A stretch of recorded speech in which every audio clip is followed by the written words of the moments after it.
Max. Freeze! I didn't do it. What are you in for? Life.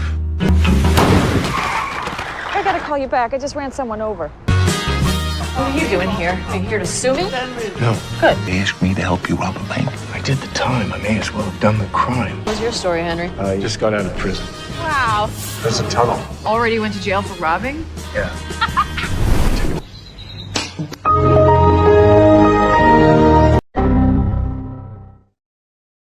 Yo, assalamualaikum warahmatullahi wabarakatuh. Bagaimana kabar penonton semua? Semoga kalian para penonton setia Rekap Film sehat selalu serta selalu dalam kebaikan. Amin. Hari ini Kang Rekap akan menceritakan film berjudul Henry's Crime. Film ini rilis pada tahun 2010, yang mana film ini menceritakan tentang seseorang bernama Henry. Dia seorang pria biasa namun harus mendekam di penjara karena dituduh merampok bank, padahal dia tidak melakukannya. Selepas dari penjara, dia malah menjadi berniat untuk merampok bank tersebut. Sepanjang persiapan, dia dibantu oleh temannya semasa di penjara bernama Max. Suatu waktu, Henry bertemu dengan wanita yang hampir menabraknya bernama Julie, dan kehadirannya membuat Henry perlahan jatuh cinta kepadanya. Gimana alur cerita selanjutnya? Langsung saja kita putar filmnya. Let's check it out. Alkisah dimulai pada suatu malam yang gelap di sebuah jalanan sepi di New York. Suasana terlihat sunyi, hampir tidak ada aktivitas. Di tempat itu, seorang pria bernama Henry sedang menjalani pekerjaannya sebagai penjaga tol malam. Henry adalah pria yang tampan, tapi wajahnya selalu datar dan dingin. Tatapannya yang kosong seolah hidupnya sudah kehilangan arah. Lampu jalan dan kendaraan yang lewat tidak lagi berarti apa-apa baginya. Dia hanya duduk diam, menunggu waktu berlalu sampai shiftnya selesai. Ketika pagi tiba, Henry pulang dengan langkah yang sama dinginnya. Sesampainya di rumah, istrinya yang bernama Debbie sudah menyiapkan sarapan. Namun suasana di antara mereka terasa canggung. Mereka saling menyapa tapi tanpa kehangatan. Debbie kemudian bertanya dengan nada yang hampir putus asa, apakah Henry masih mencintainya? Henry menjawab iya, tapi tanpa ekspresi, tanpa emosi, dan jawaban itu terdengar kosong, seolah hanya formalitas saja. Dari percakapan itu terlihat kalau Debbie ingin memiliki anak, sementara Henry, meskipun dia tidak membenci anak-anak, tapi dia sama sekali tidak memiliki keinginan untuk punya keturunan. Itulah yang membuat suasana menjadi tidak nyaman. Tiba-tiba, bel pintu berbunyi. Debbie tetap duduk, masih menunggu kepastian dari Henry, sementara Henry bangkit dan membuka pintu. Di depan pintu berdiri seorang pria bernama Eddie, teman lama Henry. Dia datang bersama Joe, yang sedang dalam kondisi mabuk hingga muntah-muntah. Mereka masuk ke dalam rumah dan Eddie menjelaskan bahwa mereka ingin bermain baseball.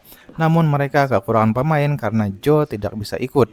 Eddie pun meminta Henry untuk menggantikan posisi Joe. Awalnya Henry menolak, tapi akhirnya dia setuju untuk ikut. Namun perlahan terungkap bahwa ajakan itu sebenarnya bukan untuk bermain baseball, melainkan bagian dari sesuatu yang jauh lebih berbahaya. Dalam perjalanan, Eddie meminta berhenti di sebuah ATM dengan alasan ingin mengambil uang untuk membeli minuman. Dia menyuruh Henry menunggu di dalam mobil. Saat duduk di kursi pengemudi, Henry mulai merasa ada yang aneh. Dia menyadari mobil itu tidak dinyalakan dengan cara biasa, melainkan menggunakan kabel yang disambung. Dari situ dia mulai curiga bahwa mobil tersebut adalah mobil curian. Kecurigaannya ternyata benar. Eddie dan dua pria lainnya bukan hendak bermain baseball, melainkan mereka untuk merampok bank. Namun rencana itu langsung berantakan. Mereka terlihat tidak siap. Alarm berbunyi keras, para pegawai panik, dan situasi menjadi kacau. Henry yang tidak tahu apa-apa hanya bisa mengangkat tangan dan menyerah. Dia yang sebenarnya tidak bersalah justru ikut ditangkap di tempat kejadian. Setelah itu, dia diinterogasi oleh polisi. Namun Henry tidak menyebut nama siapapun. Mungkin karena loyalitas terhadap Eddie, atau karena memang dia hanya mengenal Eddie saja. Proses hukum pun berjalan. Pada akhirnya, hakim menyatakan Henry bersalah. Yang mengejutkan, Henry menerima putusan itu dengan sangat tenang. Tidak ada perlawanan, tidak ada emosi, seolah-olah hidup di luar maupun di dalam penjara tidak ada beda baginya. Di dalam penjara, Henry ditempatkan satu sel dengan seorang narapidana bernama Max. Pria paruh baya itu terlihat santai, berpengalaman, dan cukup bijak. Keduanya pun berkenalan dan cepat akrab. Max kemudian mulai memperkenalkan Henry pada kehidupan di dalam penjara, mulai dari aturan tak tertulis hingga orang-orang yang ada di sana. Suatu malam, saat mereka makan bersama, Max menyampaikan sebuah pemikiran yang perlahan mengubah hidup Henry. Menurutnya, kejahatan terbesar dalam hidup bukanlah melakukan hal buruk, melainkan tidak pernah berani mengejar mimpi. Ketika Max bertanya apa mimpi Henry, dia justru bingung. Dia bahkan tidak yakin pernah punya mimpi. Bagi Max, itu adalah hal yang paling aneh, karena hidup tanpa mimpi sama saja dengan hidup yang kosong. Sejak saat itu, pemikiran itu mulai tertanam di benak Henry. Waktu terus berjalan. 6 bulan kemudian, Debbie datang untuk menjenguk Henry di penjara. Wajahnya masih sama dinginnya seperti yang dulu. Namun, kali ini dia membawa kabar yang sangat mengejutkan. Debbie mengatakan bahwa dia akan menikah dengan Joe, pria yang dulu datang dalam keadaan mabuk di rumah mereka dan juga terlibat dalam perampokan itu. Henry menyambut kabar pernikahan Debbie dengan Joe hanya dengan senyuman kecil. Dia mengucapkan selamat tanpa menunjukkan emosi apapun. Waktu terus berjalan. Hingga setahun berlalu, Henry semakin terbiasa hidup di dalam penjara. Max tetap menjadi sosok yang selalu menghibur dan memberi sudut pandang baru bagi para narapidana. Hari demi hari berlalu, hingga akhirnya tiba waktu sidang pembebasan bersyaratnya. Henry pun berpamitan dengan Max. Wajahnya tetap datar seperti biasa. Dia keluar dari penjara tanpa tujuan yang jelas. Langkahnya kemudian membawanya ke rumah lamanya, rumah yang kini ditempati oleh Joe dan Debbie. Pertemuan itu terasa sangat canggung. Joe menyambut Henry seperti tamu biasa. Debbie pun bersikap tenang dan menawarkan minuman. Namun suasana tetap dingin. Di sana Henry baru mengetahui bahwa Debbie sedang hamil. Joe sempat mengucapkan terima kasih karena Henry tidak pernah membocorkan identitasnya kepada polisi saat kasus perampokan dulu. Tapi Henry menanggapinya dengan sinis. Dia bahkan mengatakan bahwa dirinya tidak pernah tahu siapa Joe sebenarnya saat itu. Setelah itu Henry kembali berjalan tanpa arah, tanpa rumah dan tanpa pekerjaan. Dia berdiri di depan bank yang dulu membuatnya di penjara. Di sana dia teringat kata-kata Max. Kalau kamu sudah menjalani hukumannya, mungkin sekalian saja lakukan kejahatannya. Sebuah pikiran berbahaya mulai muncul di kepalanya. Di saat itulah sebuah mobil tiba-tiba menabraknya. Dari kejadian kecil itu, Henry bertemu seorang wanita bernama Julie Ivanova. Julie adalah seorang aktris teater yang sedang sibuk berlatih untuk sebuah pertunjukan di gedung teater tua. Dia dikenal cukup tegas, tapi juga punya sisi peduli. Awalnya Julie sempat marah karena Henry menghalangi jalannya, tapi setelah itu dia memastikan Henry tidak terluka dan baik-baik saja. Tak lama kemudian, seorang polisi yang dulu pernah menangkap Henry lewat di sana dan mengenalinya. Mereka pun sempat berbincang, lalu bersama-sama berjalan ke sebuah kafe di dekat teater. Julie bahkan sempat mentraktir Henry kopi sebelum kembali ke tempat latihannya. Saat berada di kafe, Henry melihat sesuatu yang menarik. Di dinding toilet terpajang sebuah artikel lama. Artikel itu menceritakan tentang masa lalu, tentang adanya sebuah terowongan rahasia yang dulu menghubungkan gedung teater tempat Julie berlatih dengan bank yang pernah membuat hidup Henry hancur. Henry membaca artikel itu dengan serius, dan di dalam pikirannya perlahan mulai muncul sebuah ide yang berani. Saat membaca itu, sebuah ide mulai terbentuk di kepalanya.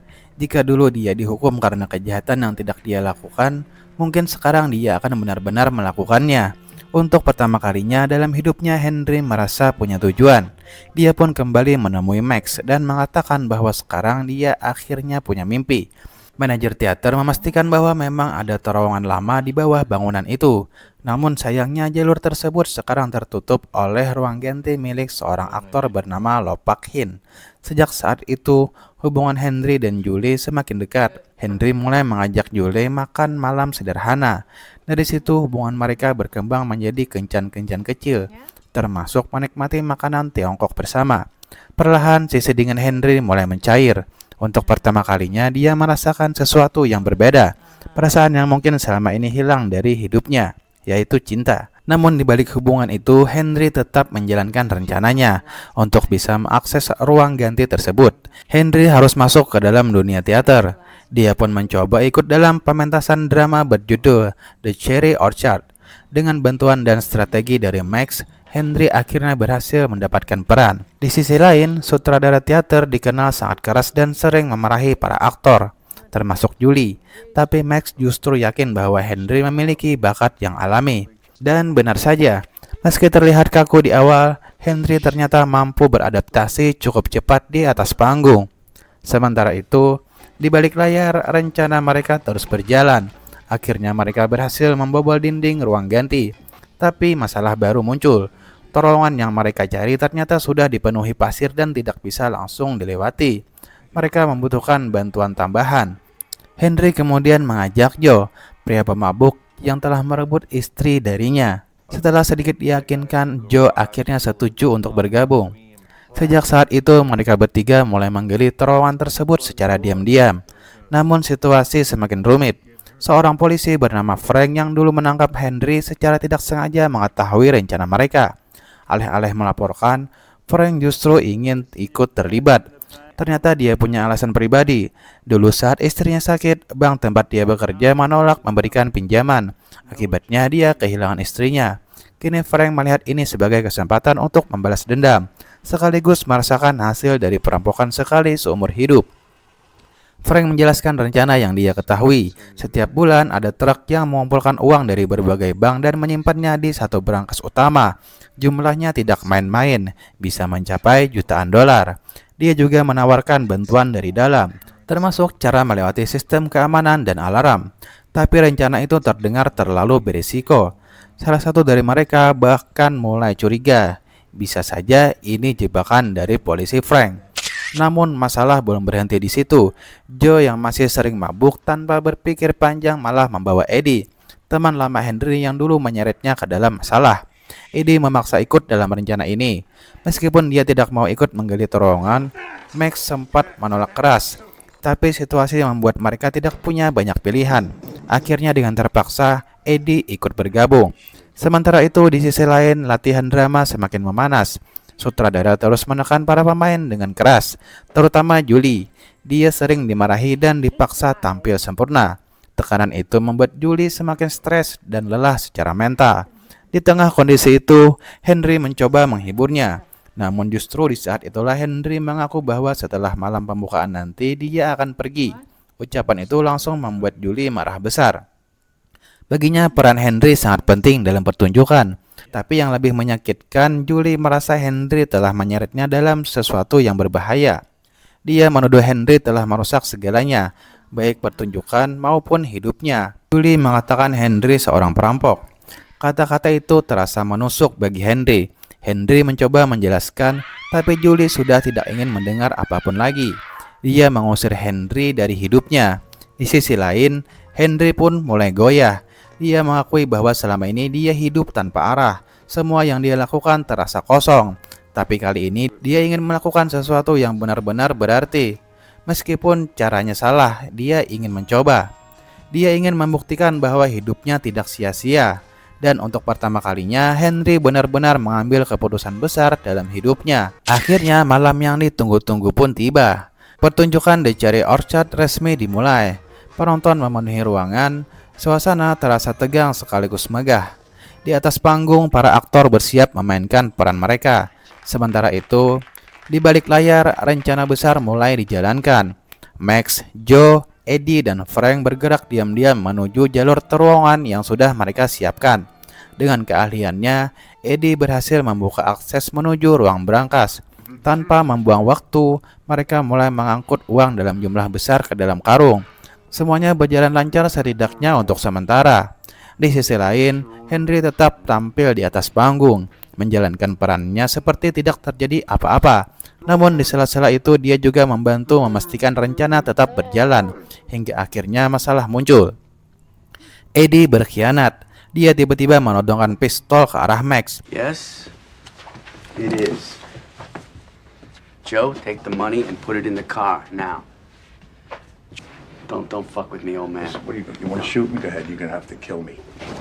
What are you doing, Eddie? What are you doing, Eddie? It's money, Henry. Money, Joe. Take the money out to the car now. Torn. No happy ending for you, my friend. Berniat mengambil semua uang itu untuk dirinya sendiri dan kabur sendirian. Situasi menjadi tegang dalam sekejap. Namun beruntung, Max lebih cepat bereaksi. Dengan satu pukulan, Eddie langsung tumbang dan rencana mereka kembali terkendali. Tanpa membuang waktu, mereka segera membawa semua uang itu ke dalam mobil dan bersiap untuk pergi. Namun di tengah perjalanan, Henry membuat keputusan yang tak terduga. Dia meminta mereka untuk berhenti. Di momen itu Henry akhirnya menyadari sesuatu. Semua uang itu bukanlah yang dia cari. Selama ini, dia berpikir bahwa tujuan hidupnya adalah melakukan sesuatu yang besar. Sesuatu yang berarti, tapi sekarang dia sadar. Yang benar-benar dia inginkan bukanlah uang, melainkan adalah cinta dari Julie. Tanpa ragu, Henry turun dari mobil dan kembali ke teater. Saat dia tiba, pertunjukan hampir mencapai akhir. Julie masih berada di atas panggung, menyelesaikan adegan terakhirnya. Dan saat itulah Henry melakukan sesuatu yang tak direncanakan. Dia naik ke atas panggung. Di hadapan seluruh penonton di tengah pertunjukan yang masih berlangsung, Henry menyatakan perasaannya kepada Julie. Sebuah pengakuan yang jujur dan nyata. Penonton mengira itu bagian dari drama, tapi bagi mereka berdua itu adalah momen yang sesungguhnya. Julie pun terdiam. Untuk pertama kalinya Henry menunjukkan siapa dirinya yang sebenarnya. Bukan pria dingin tanpa arah, tapi seseorang yang akhirnya berani memilih apa yang dia inginkan. Mereka pun berciuman di atas panggung, dan penonton tetap bertepuk tangan mengira semuanya hanyalah bagian dari pertunjukan. Namun sebenarnya itulah awal dari kehidupan baru bagi mereka. Dan film pun berakhir. Kisah ini bukan sekedar tentang perampokan. Ini adalah cerita tentang seseorang yang mencari jati diri, tentang keberanian untuk bermimpi, dan tentang menemukan arti cinta yang sebenarnya. Seperti yang pernah dikatakan Julie, The Cherry Orchard adalah tentang meninggalkan masa lalu dan memulai kehidupan yang baru. Dan pada akhirnya itulah yang dilakukan oleh Henry. Gimana pendapat kalian tentang alur ceritanya? Bagaimanapun juga akan lebih seru jika kalian menonton langsung film lengkapnya di platform streaming kesayangan kalian masing-masing. Terima kasih sudah nonton sampai akhir. Semoga terhibur dan mohon maaf jika masih banyak kekurangan. Silahkan drop kritik membangun di kolom komentar. Jangan lupa like jika suka dan subscribe untuk rekap film menarik lainnya. Assalamualaikum and see you next time.